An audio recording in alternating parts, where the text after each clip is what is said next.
Math পয়েন্টের পক্ষ থেকে শুভকামনা। আশা করি ভালো আছেন। তো আজকে আমরা খুব একটি ইম্পর্টেন্ট উপপাদ্য নিয়ে কথা বলবো, উপপাদ্য প্রমাণ করব। সেটা হচ্ছে টলেমির উপপাদ্য। তো এই টলেমির উপপাদ্য এটা খুবই একটি বিখ্যাত উপপাদ্য। এটা হচ্ছে আমাদের নবম দশম শ্রেণী উচ্চতর গণিত জ্যামিতি তৃতীয় অধ্যায় থেকে আমরা এই টলেমির উপপাদ্যটা করব।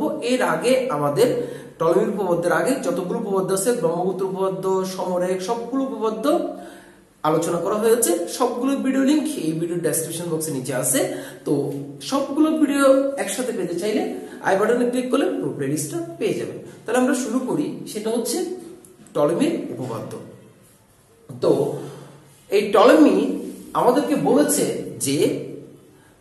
যে বৃত্তে অন্তর্লিখিত কোন একটা চতুর্ভুজ, বৃত্তে অন্তর্লিখিত চতুর্ভুজের তার কর্ণদ্বয়ের অন্তর্গত আয়তক্ষেত্রের ক্ষেত্রফল, অর্থাৎ আয়তক্ষেত্র ওই চতুর্ভুজের বিপরীত বাহুদ্বয়ের অন্তর্গত আয়তক্ষেত্রের ক্ষেত্রফলের সমান। আবার বলছি, বৃত্তে অন্তর্লিখিত কোন একটা চতুর্ভুজের কর্ণদ্বয়ের অন্তর্গত আয়তক্ষেত্র ওই চতুর্ভুজের বিপরীত বাহুদ্বয়ের অন্তর্গত আয়তক্ষেত্রের ক্ষেত্রফলের সমষ্টির সমান। সেটা হচ্ছে একটু বৃত্তে অন্তর্লিখিত চতুর্ভুজ বলছে। যে চতুর্ভুজটা বৃত্তে অন্তর্লিখিত, তার মানে ওই চতুর্ভুজটা বৃত্তের চারটা শীর্ষে কিন্তু বৃত্তের উপরেই অবস্থিত। ওকে, তো আগে আমরা একটা বৃত্ত অঙ্কন করি, দেন এটা খুবই ইজি ভাবে আমরা প্রুভ করার চেষ্টা করব। শুধু ধৈর্য সহকারে একটু দেখতে থাকেন, দেখবেন টলেমির উপপাদ্য খুবই ইজি।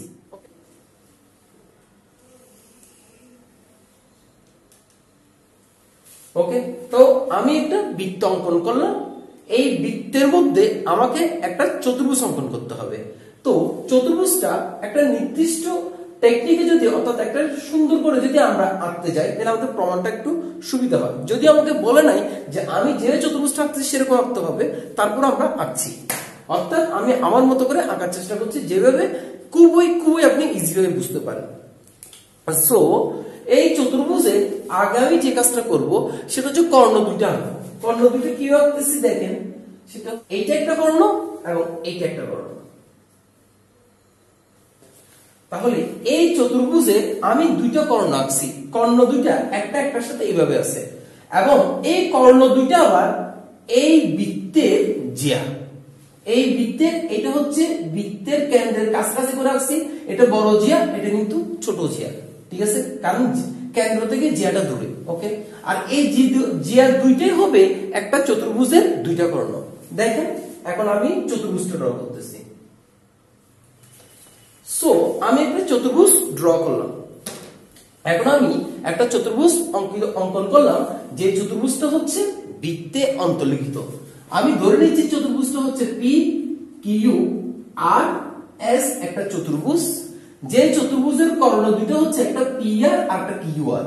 তো একটা পি আর আর একটা হচ্ছে কিউ আর, একটা কিউ এস, একটা পি আর কর্ণ আর একটা কিউ এস কর্ণ।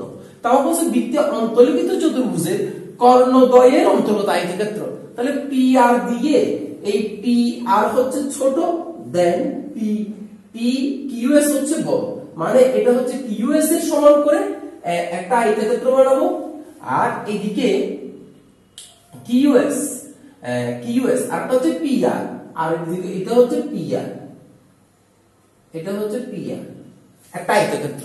বলছে কর্ণদ্বয়, একটা চতুর্ভুজ যদি বৃত্তে অন্তর্লিখিত হয়, তার কর্ণদ্বয়ের অন্তর্গত আয়তক্ষেত্রের ক্ষেত্রফল সমান হবে যে ওই চতুর্ভুজের বিপরীত বাহুদ্বয়ের অন্তর্গত আয়তক্ষেত্রের ক্ষেত্রফল। তাহলে আমি যদি একটা বাহু নিই পিকিউ, এই চতুর্ভুজের একটা বাহু যদি হয় পিকিউ, তার বিপরীত বাহু কোনটা?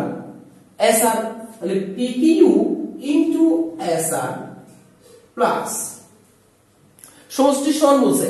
আর আরো একটা বিপরীত বলছে না, একটা হচ্ছে কিউআর আর একটা হচ্ছে পিএস। তাহলে কিউআর ইনটু পিএস সমষ্টির সমান। আমাকে বলেছে যে বৃত্তে অন্তর্লিখিত চতুর্ভুজের কর্ণদ্বয়ে এর অন্তর্গত আয়তক্ষেত্রের ক্ষেত্রফলটা হবে ক্ষেত্রফল সমান ওই চতুর্ভুজের বিপরীত বাহুদ্বয়ের অন্তর্গত আয়তক্ষেত্রের ক্ষেত্রফলের সমষ্টির সমান। তাহলে এই দুইটা বাহু, একটা পিকিউ এবং আরএস, এদিকে একটা আয়তক্ষেত্র বানিয়েছি প্লাস এইদিকে একটা আয়তক্ষেত্র বানিয়েছি, ঠিক আছে, দুইটা আয়তক্ষেত্র। এই দুইটা আয়তক্ষেত্রের ক্ষেত্রফল যা হবে এই কর্ণদ্বয় দ্বারা অঙ্কিত আয়তক্ষেত্রের ক্ষেত্রফল তা হবে। তাহলে আমরা এতক্ষণ কোশ্চেনটা আশা করি বুঝতে পেরেছি কোশ্চেনটা আসলে আমাকে কি বলেছে। এখন আমরা এটা প্রমাণ করতে যাব। তো প্রমাণ করার আগে আমাদের বিশেষ নির্বাচন অর্থাৎ যে চিত্র এঁকেছি সেই চিত্রটা আমাকে আঁকতে হবে, বিশেষ নির্বাচনে আমাকে লিখতে হবে। কি লিখতে হবে? মনে করি পি কিউ আর এস বৃত্তে অন্তর্লিখিত চতুর্ভুজ এবং পি কিউ পি আর এবং কিউ এস দুইটি কর্ণ, চতুর্ভুজের কর্ণ, এবারে বিপরীত বিপরীত বাহু এবং চতুর্ভুজটি পি কিউ ও এস আর বিপরীত বাহু এবং কিউ আর ও পি এস বিপরীত বাহু। ঠিক আছে, প্রমাণ করতে হবে P R into Q S equal to P Q into S R plus Q R into P S. আশা করি ক্লিয়ার। বিশেষ নির্বাচন লিখতে পারবেন, যেটা আমরা চিত্রে এঁকেছি, যেটা আমাকে প্রমাণ করতে হবে সেটা লিখতে পারবেন, সেটা আমি এখানে লিখছি না। আশা করি বুঝছেন। সো এখন আমরা প্রমাণ করতে যাব। তো এটা প্রমাণের সাথে আমাকে একটা কাজ করতে হবে। আপনারা দেখেছেন আমি চিত্রটা কিভাবে এঁকেছি। আমি এখানে পি কিউ আর এস এমন ভাবে এঁকেছি, এখানে P Q R Q P আর এই কোণটা আর আর পি কি এস এই কোণটা অনেক বড়, এই তুলনায় এই কোণটা অনেক ছোট। আমি এটা ছোট করে এঁকেছি। সো প্রমাণের সাথে আমাদের এই কাজটা করলাম, সেটা হচ্ছে কিউ পি আর এর সমান করে, যেহেতু আমি এটাকে ছোট ধরে নিয়েছি তো বিশেষ নির্বাচিত গেল। প্রমাণ করার জন্য আমরা কিউ পি আর কোণের সমান করে এস পি পি এস বাহুর উপরে আমরা একটা কোণ অঙ্কন করব। কোনটা? কিউ পি আর এর সমান করে। ওকে, এটা আমরা এঁকে ফেলি। তাহলে কি করলাম যে কিউ পি আর এর সমান করে আমি আরেকটা কোণ আঁকলাম এস পি টি, এটা প্রমাণের সাথে এই এক্সট্রা একটা কাজ করলাম। তাহলে আমরা যদি এখন প্রমাণ লিখি, প্রমাণ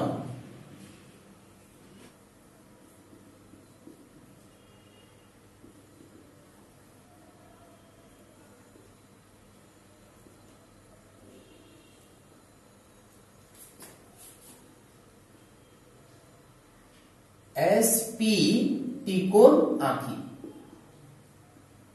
ওকে, আশা করি আমরা বুঝছি। এই লাইনটা প্রমাণের শুরুতে দিলে ভালো হয়। সেটা হচ্ছে কিউ পি আর কোণের সমান করে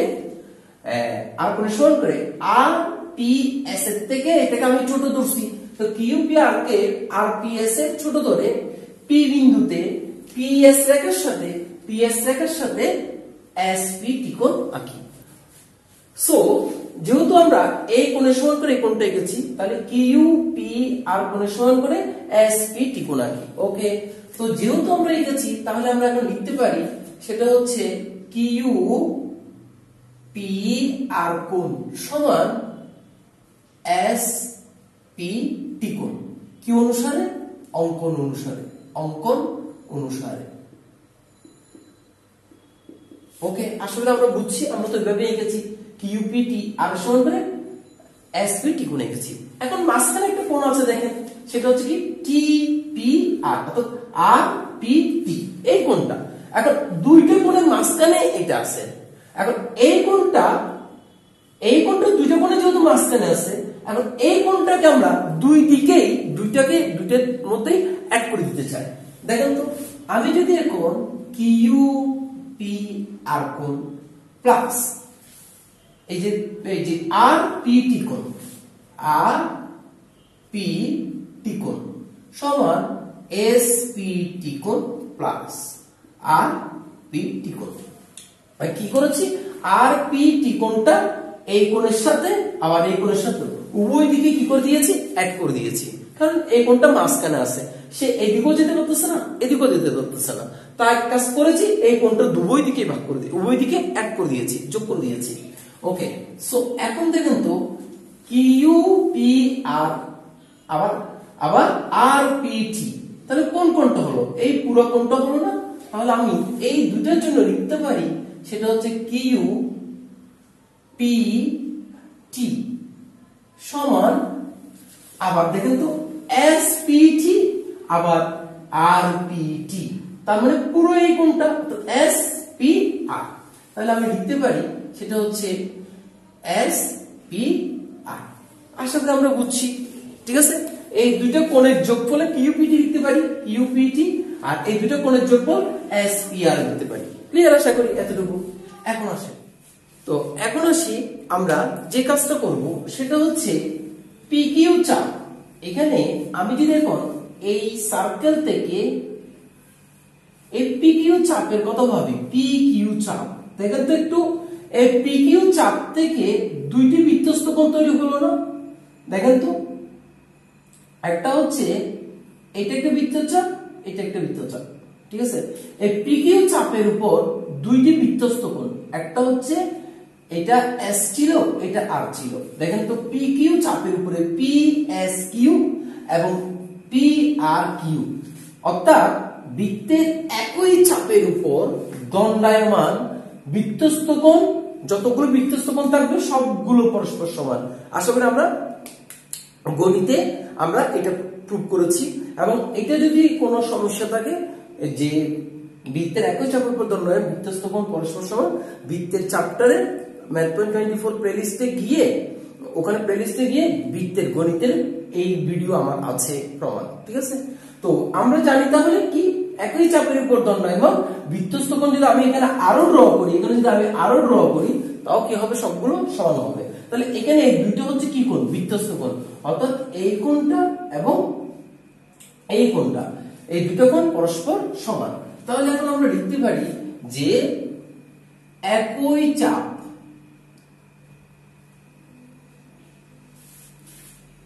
দণ্ডায়মান, একই চাপ পিপি এর উপর দণ্ডায়মান দুইটি বৃত্তস্থ কোণ,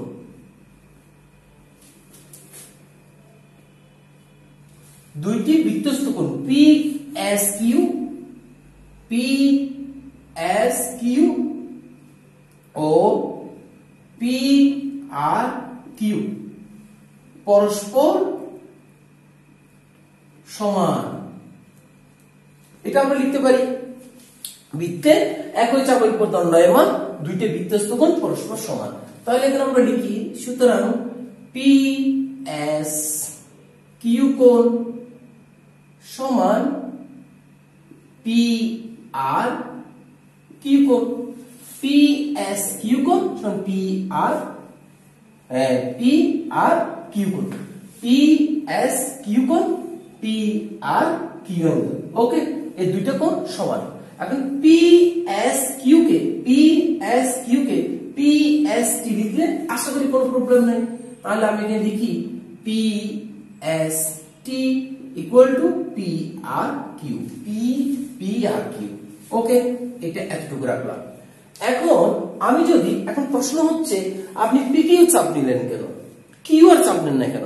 জাস্ট ওয়েট এন্ড সি, বলবো। এখন যদি আমি এই বৃত্তের এখন যদি আমি এই চাপটা নিই, পিএস চাপটা যদি নিই, তাহলে দেখা যাচ্ছে এইটা একটা অ্যাঙ্গেল পাবো, আবার এইটা একটা অ্যাঙ্গেল পাবো। তাহলে পিএস চাপের উপর দণ্ডায়মান, দেখেন তো একটু, পিএস চাপের উপর দণ্ডায়মান পি আর এস এই কোণটা এবং পি কিউ এস এই কোণটা, অর্থাৎ এই কিউ কোণ এবং আর কোণ এই দুটো পরস্পর সমান, একই চাপের উপর দণ্ডায়মান বৃত্তস্থ কোণ পরস্পর সমান। তাহলে এটাও আমরা লিখে ফেলি, দুইটি বৃত্তস্থ কোণ,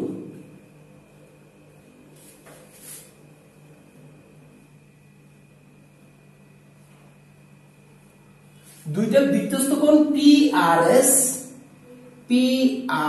এস কোণ সমান পি কিউ এস কোণ। ওকে, তাহলে এই পি কিউ এস কোণকে পি কিউ টি লিখলে কোনো সমস্যা নেই।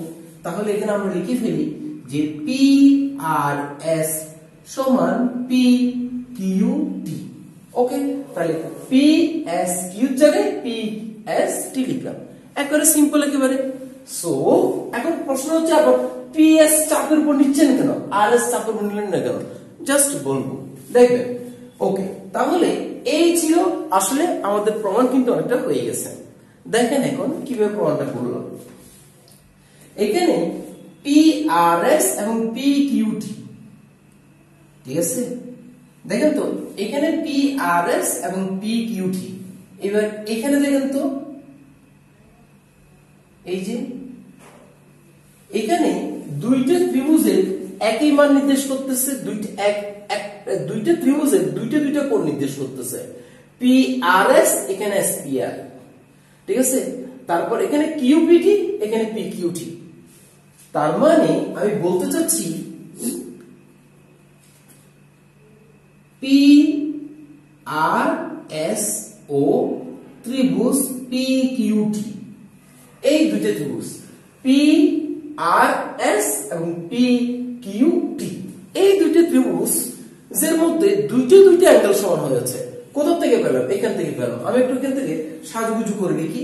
এই যে এস পি আর কোণ, প্রথমে একটা পেলাম S P R angle equal to S P R angle সমান আমরা কি পাচ্ছি? এস পি আর অ্যাঙ্গেল সমান হচ্ছে যে Q P T, S P R সমান কিউ পি টি। আর এখানে কি পাচ্ছি? এখানে পাচ্ছি আবার পি আর এস কোণ সমান পি কিউ টি। তার মানে আমরা বুঝতে পারতেছি পি আর এস ত্রিভুজের মধ্যে পি কোণ সমান এই যে পি কোণ এবং আর কোণ, দুইটা কোণ। এখানে পি আর এস ত্রিভুজ আর পি কিউ টি, এই দুইটা ত্রিভুজের দুইটা কোণ সমান। এস পি আর কোণ সমান কিউ পি টি কোণ, পি আর এস সমান পি কিউ টি। আমরা জানি দুইটা ত্রিভুজের যে কোনো দুইটা ত্রিভুজ, মনে করেন এইটা একটা ত্রিভুজ, মনে করেন এটা একটা ত্রিভুজ, এই কোণ আর এই কোণ সমান, এই কোণ আর এই কোণ সমান। যদি কোন ত্রিভুজের দুইটা কোণ সমান হয়, অবশিষ্ট যে অ্যাঙ্গেল থাকবে এইটা এবং এটা। আমি তো সমকোণী ত্রিভুজ দিয়ে উদাহরণ দিচ্ছি। সমকোণী ত্রিভুজ কত হবে? এমন উদাহরণ যে কোনো ত্রিভুজের ক্ষেত্রে দুইটা বাহু, এই দুইটা কোণ, এই কোণ সমান এই কোণ, এই কোণ সমান এই কোণ, অটোমেটিক্যালি যেটা অবশিষ্ট থাকবে সেই দুইটাও কি হয়ে যাবে? সমান হয়ে যাবে। আর যদি সমান হয়ে যায় তখন আমরা বলি ত্রিভুজ দুইটা কি? সদৃশকোণী ত্রিভুজ, অর্থাৎ ইকুইঙ্গুলার ট্রায়াঙ্গেল, ঠিক আছে? তাহলে এখানে পি কোণও চলে আসছে, আর কোণও চলে আসছে, আর কি বাকি রয়ে গেছে? এস কোণ বাকি রয়ে গেছে। তাহলে পি এস আর কোণ, পি কোণও চলে আসছে, আর কোণও চলে আসছে, এস কোণ, আর অবশিষ্ট হয়ে গেছে এস কোণ। এস কোণটা এখানে চলে আসছে ইকুয়াল টু, আর এই ত্রিভুজটা পি কিউ টি ত্রিভুজের মধ্যে পি কোণও চলে আসছে, কিউ কোণও চলে আসছে, আর রয়ে গেছে কি কোণ? টি কোণ। তাহলে পি টি কিউ কোণ। আর এখানে অবশ্যই আমরা লিখবো অবশিষ্ট। তাহলে এখানে অবশ্যই লিখবো আমরা অবশিষ্ট, অর্থাৎ অবশিষ্ট কি কোণ রয়ে গেছে এখানে? পি কিউ টি কোণ। তাহলে পি টি কিউ কোণ, অর্থাৎ রিমেইনিং অ্যাঙ্গেল হচ্ছে আর লাস্ট অবশিষ্ট যেটা সেটা পি এস আর এবং পি টি কিউ। তাহলে কোন ত্রিভুজে যদি দুইটা অ্যাঙ্গেল সমান হয়ে যায়, দুইটা ত্রিভুজের মধ্যে দুইটা অ্যাঙ্গেল যদি সমান হয়ে যায়, অবশিষ্ট যে দুইটা থাকবে সেটা সমান। এখানে অবশিষ্ট লিখেছি আমি, ঠিক আছে? আপনারা পুরো লিখবেন অবশিষ্ট এতক্ষণ সময় নেব। ওকে, তাহলে আমরা বুঝতে পারতেছি যে আমরা এখন তাহলে লিখে দিতে পারি যে ত্রিভুজ পি আর এস ও ত্রিভুজ পি কিউ টি, তাহলে পি আর এস এবং পি কিউ টি দুইটা কি ত্রিভুজ? সদৃশকোণী ত্রিভুজ। এখন আসেন সদৃশকোণী ত্রিভুজ আমরা কি জানি? সদৃশকোণী ত্রিভুজের অনুরূপ বাহুগুলোর অনুপাত পরস্পর সমান। তো এইরকম যদি ত্রিভুজ থাকে তাহলে আমরা বুঝতে পারি যে এইটার অনুরূপ বাহু এইটা, এইটার অনুরূপ বাহু এইটা, এবং এইটার অনুরূপ বাহু এইটা। অনেক সময় ত্রিভুজের ধরন থেকে এরকম সমকোণী ত্রিভুজ না হলে আমরা বুঝতে পারি না কোন বাহুর অনুরূপ বাহু কোনটা। তো সেটা বের করার জন্য আমরা এখান থেকে বের করে ফেলতে পারি। কিরকম? এই যে এখানে এস পি আর কোণ এবং কিউ পি টি কোণ আছে না, তাহলে এখানে মাঝখানে পিটা বাদ দিলে এস আর, এখানে মাঝখানে পিটা বাদ দিলে কিউ টি। তাহলে লিখে ফেলি S R divided by Q T, okay, equal to এখানে মাঝখানে আরটা যদি বাদ দিই তাহলে কি থাকে? P S divided by PT, okay. এরপরে এখানে এস টা বাদ দিলে P R divided by P Q, এখানে টি টা বাদ দিলে থাকে আর পি কিউ, ওকে। আশা করি বুঝছি। শুধু মাঝখানেরটা বাদ দিলে বাহুগুলো আমরা পেয়ে যাই। এই এস আর অনুরূপ বাহু কিউ টি, পি এস এর অনুরূপ বাহু পিটি, পি আর অনুরূপ বাহু PQ। ওকে, তাহলে এই হচ্ছে আমার অনুরূপ বাহুগুলোর অনুপাত সমান। এখন প্রশ্ন হচ্ছে আমরা এইটা সমান এইটা সমান আবার এইটা সমান এগুলোর মধ্যে কোন দুইটা সমানটা নিব? আমরা এখান থেকে লিখতে পারি, আমরা পাই SR ডিভাইডেড বাই QT সমান PR ডিভাইডেড বাই PQ। কত হচ্ছে? এই দুটো নিলাম না, আবার এইটা আর এইটা নিলাম না, এইটা আর এইটা নিলাম কেন? এইটা আর এইটা নিলাম কেন? কোয়েশ্চন থাকলো, কিভাবে বুঝবো আমরা পরীক্ষায় যে এইটা আর এটা নিতে হবে? জাস্ট দেখতে থাকেন, বলবো। সো এখন কোনাকুনি যদি গুণ করি তাহলে PQ ইন্টু SR সমান PR ইন্টু QT। এটাকে আমরা ওকে, আশা করি আমরা এতটুকু ক্লিয়ার হয়ে যাচ্ছি। এইবার আসি আমরা এখানে আরো দুইটা ত্রিভুজ আমরা খুঁজে পাবো। কোথা থেকে দেখে? প্রথম হচ্ছে এখানে QPR এবং SPT। দেখেন তো এটা আছে কিনা এখানে? এই তো এখানে, কোথায়? এই যে এখানে পাওয়া যাচ্ছে, এই যে এইটা একটা, ঠিক আছে? দেখেন তো এই QPR ত্রিভুজ PQR ও ত্রিভুজ SPT, এই দুইটা ত্রিভুজের এই কোণ দুইটা নিচ্ছি আমরা, ঠিক আছে? দেখেন তো এই দুইটা ত্রিভুজ PQR ত্রিভুজ এবং SPT, এই ত্রিভুজ দুইটার আমরা এখানে দেখতে পাচ্ছি যে QPR কোণ সমান SPT কোণ, একটা পেলাম। আর এখানে আরেকটা পেলাম PRQ সমান PST, PRQ সমান PST, তাহলে PRQ আরেকটা পাচ্ছি PRQ কোণ সমান PST। দেখেন তো এই দুইটা ত্রিভুজের এই ত্রিভুজ ও এই ত্রিভুজের মধ্যে আমরা দেখতে পাচ্ছি QPR SPT দুইটা কোণ সমান, আর PRQ এবং PST এই দুইটা কোণ সমান। তাহলে যে কোন দুইটা ত্রিভুজের যদি দুইটা কোণ সমান হয়, অবশিষ্ট যে দুইটা অ্যাঙ্গেল থাকে সেটাও সমান হবে। তাহলে আমরা এখানে লিখতে পারি অবশিষ্ট P কোণ ঢুকে গেছে আর কোণ ঢুকে গেছে, তাহলে কি কোণ রয়ে গেছে? কি কোণ রয়ে গেছে? তাহলে আমরা লিখতে পারি PQR কোণ সমান অবশিষ্ট, এখানে P কোণ চলে আসছে আর কোণ চলে আসছে, আর কি কোণ রয়ে গেছে? T কোণ রয়ে গেছে, তাহলে লিখতে পারি PTS। ওকে, তাহলে অবশিষ্ট অ্যাঙ্গেল দুইটা সমান, তার মানে আমরা এখানেও কি করতে যাচ্ছি? PQR ত্রিভুজ এবং SPT সদৃশকোণী। তাহলে আমরা লিখতে পারি সুতরাং ত্রিভুজ PQR ও ত্রিভুজ SPT সদৃশকোণী ত্রিভুজ, দুইটি সদৃশকোণী ত্রিভুজ। আশা করি আমরা এতটুকু একেবারে ক্লিয়ার। এখন সদৃশকোণী ত্রিভুজের কারণে একইভাবে ওই বাহুগুলো বের করে আমরা অনুপাতগুলো বের করতে পারি। এখন যে এখানেও যে দুইটা ত্রিভুজ নিয়েছি, সেই দুইটা ত্রিভুজ হচ্ছে এখানে কোণ থেকেই কোণ দুইটা সমান আছে, তাই ওই দুইটা ত্রিভুজ নিয়েছি। এখানেও দুইটা কোণ সমান পাইছি, তাই এই ত্রিভুজ দুইটা নিয়েছি, অর্থাৎ ত্রিভুজ PQR এবং SPT ত্রিভুজটা নিলাম। ওকে, এখন আসি সেটা হচ্ছে যেহেতু সদৃশকোণী ত্রিভুজ, তাহলে এখন আমরা বলতে পারি কোথা থেকে শুরু? এই যে QR, তাহলে QR অনুরূপ বাহুগুলো বের করতেছি একইভাবে QR বাই ST, মাঝখানটা বাদ, তাহলে QR বাই ST অনুরূপ বাহু বের করা যাচ্ছে। এরপরে PQ divided by PT equal to PQ divided by PT, PR divided by PS। এখানে যেভাবে করেছি একই কাজ, জাস্ট দুইটা ত্রিভুজের দুইটা কোণ সমান পাইলে আমরা লিখতে পারি সদৃশকোণী ত্রিভুজ। এখানে যে কাজটা করেছি ওই দুইটা ত্রিভুজের জন্য, এখানে এই দুইটা ত্রিভুজের জন্য, এই দুইটা ত্রিভুজের জন্য আমরা একই কাজ করতেছি। এখন কথা হচ্ছে এখানেও একই প্রশ্ন, এখানে যেমন এই দুইটা কেন নিলাম প্রশ্ন রয়ে গেল, এখানেও একই প্রশ্ন, কোন দুইটা নিলে আমাদের জন্য সুবিধা হয়, কোন দুইটা নিব আমরা আসলে।